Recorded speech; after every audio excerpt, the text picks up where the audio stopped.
अफसर खान एक पंचायत के दौरान अपनी सास और अपने साले का पेट में चाकू मार देता है। अपनी पत्नी को भी गंभीर रूप से घायल कर देता है और वहां से भाग जाता है।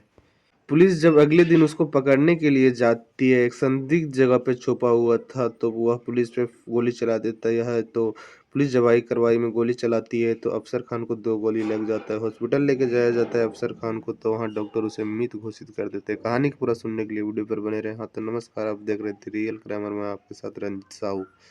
उत्तर प्रदेश के बरेली के इज्जत नगर थाना में एक गांव रहपुरा पड़ता है। वहां एक व्यक्ति रहा करता था, अफसर खान। अफसर खान जो था वह अपने मामा के घर आया जाया करता और मामा के पत्नी से अफसर खान को प्यार हो जाता है। अफसर खान के वह मामी लगा करती थी और दोनों में कई बार संबंध भी बन जाता है। एक बार ऐसा होता है कि जब दोनों संबंध बना रहे थे उस वक्त मामा आ जाता है और जो देखता है उसके आंखों पर विश्वास नहीं होता है। अपने भांजे को वहां से फटकारते हुए भगाता है कि अब से तुम्हारे लिए ये दरवाजा हमेशा हमेशा के लिए बंद हो गया है। अब तुम्हें यहाँ आने की कोई भी जरूरत नहीं है, कभी भी यहाँ दिखना नहीं। और अपने पत्नी को भी मारता है और डांटता है और अपने पत्नी को समझाता है कि इस तरह से रहा अगर समाज में लोग जानेंगे तो कितना बड़ा हमारी बदनामी होगी। पत्नी तो उस वक्त बोल देती है कि ठीक है अब से ऐसा नहीं होगा। उसके बाद जो उसका पति होता है वह यह बात कहीं बताता नहीं है और अपना यह बात अपना मन में ही दबा लेता है। और वक्त धीरे धीरे आगे बढ़ रहा था, लेकिन कहीं न कहीं अफसर खान को भी अपने मामी के बिना मन नहीं लग रहा था और उसकी मामी को भी अफसर खान के बिना मन नहीं लग रहा था। दोनों को कहीं न कहीं एक दूसरे का चाहत हो रहा था। और एक दिन ऐसा आता है कि अफसर खान के मामी अफसर खान को फोन करती है और बोलती है कि आज मेरा पति सोया हुआ है, आज इसका काम तमाम कर दो। अफसर खान एक चाकू लेके आता है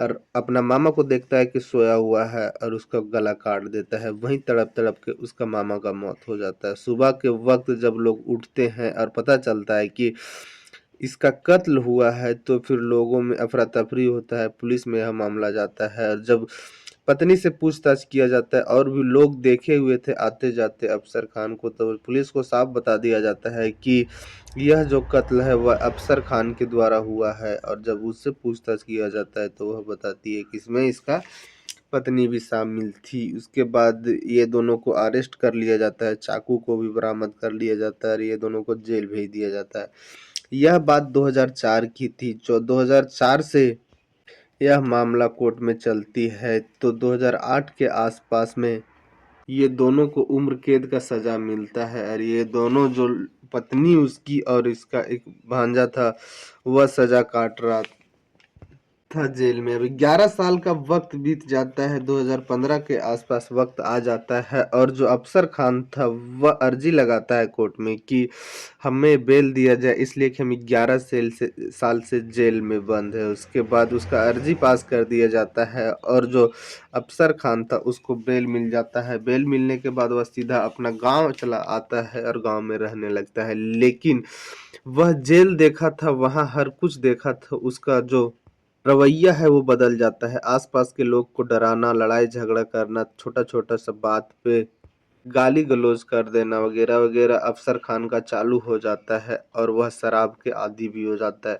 फिर अफसर खान को अपनी चचेरी बहन साहिबा से प्यार हो जाता है और साहिबा भी कहीं न कहीं अफसर खान से प्यार किया करती थी। और यह बात जब घरवालों को पता चलता है, ये दोनों शादी करना चाहते थे।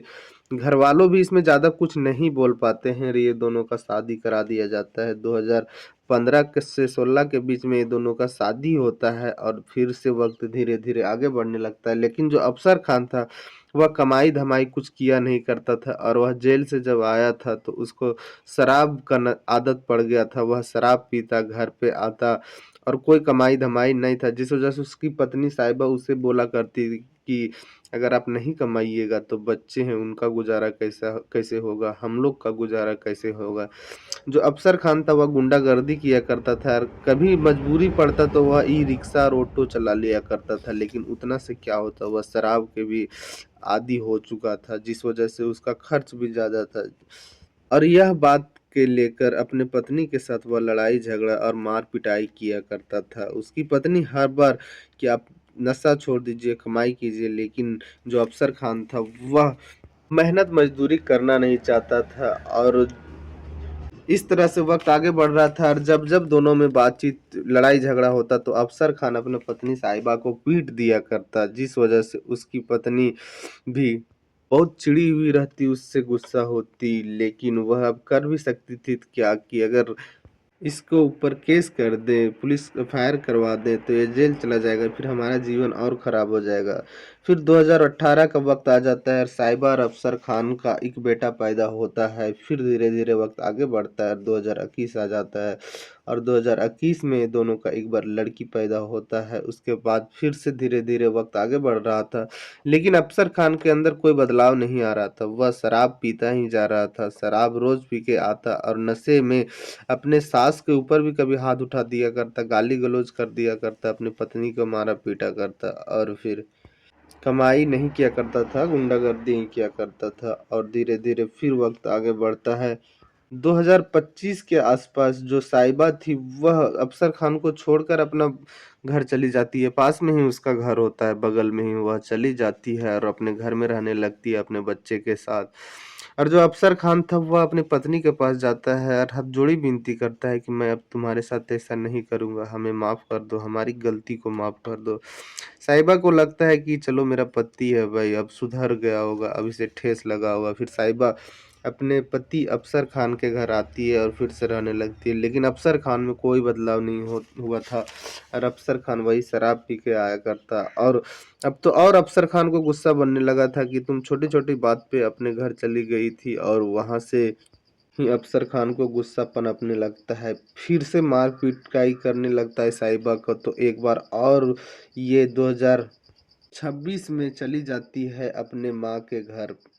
लेकिन अबर अफ़सर खान को इतना हिम्मत नहीं था कि अपने से जाके अपने पत्नी को मना के लाए और वह जो अफ़सर खान था, वह एक व्यक्ति का सहारा लेता है जो कि वहीं के व्यापारी होता है और नेता भी होता है जिसका नाम सबा खान होता है। उसके पास जाता है अफ़सर खान और बताता है कि हमारी पत्नी के साथ हमारा लड़ाई हो गया है और आप एक बार समझौता करा दें, अब किसी तरह से हम अपनी पत्नी के साथ लड़ाई झगड़ा नहीं करेंगे। और जो सबा खान होता है वह सामाजिक नेता होता है, जिस वजह से वह बोलता है कि ठीक है, मैं समझौता करवाता हूँ।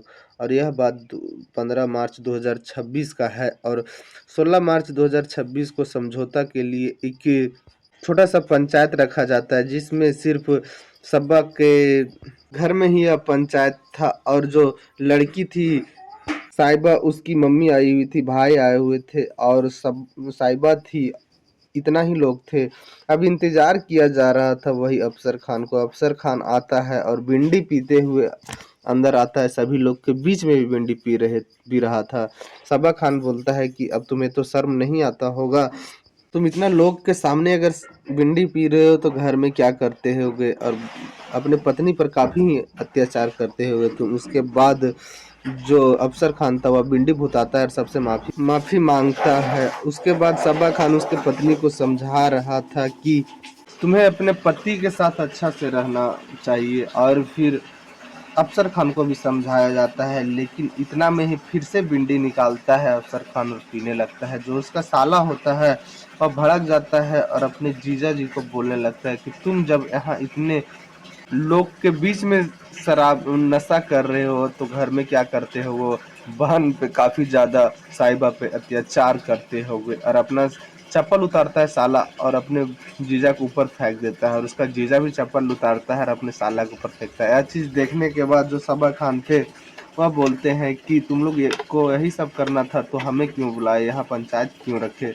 उसके बाद क्या था कि अफ़सर खान अपने पीठ में रखा हुआ एक छुरा निकालता है और अपने सास के पास जाता है, पेट में छुरा डाल कर ऊपर उठा देता है, जैसे ही उसका पेट फट जाता है, ब्लड के वहाँ बौछार हो जाता है। उसके बाद अपने साला के पास जाता है और उसी तरह से उसका पेट में चाकू छुरा डालता है और ऊपर उठा देता है। उसका जो साला था वह भी ज़मीन पे गिर जाता है और अपने पत्नी के पास जाता है, छुरा भोंकता है। तब तक अफरा-तफरी मच गया था, आस-पास के लोग को पता चला था, तब वहाँ भागते हुए आते हैं।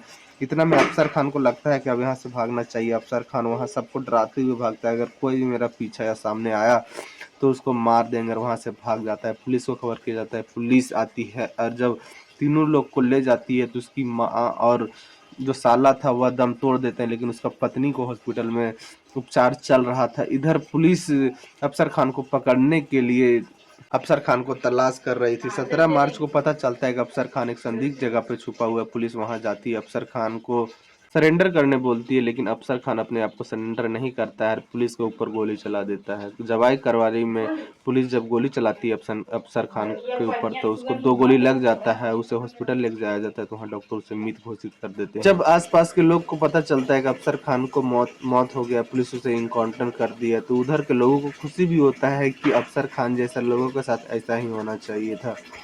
उसके बाद अफसर खान का बॉडी को पोस्टमार्टम, इधर उसकी पत्नी हॉस्पिटल में थी, उससे जब पूछताछ किया जाता है तब बोलती है उसकी पत्नी को उसके साथ ऐसा ही होना चाहिए, क्योंकि वह व्यक्ति सुधरने वाला था नहीं। जितना उसको सुधरने का मौका दिया गया था पुलिस कानून के तरफ से और परिवार लोग वाले तरफ से, उतना वह सुधर गया रहता तो अभी जीवन उसका सही रहता, लेकिन वह सुधरने वाला व्यक्ति था ही नहीं। अब आगे इस मामला में क्या होता है, इस कहानी में इतना ही। जय हिंद, जय भारत।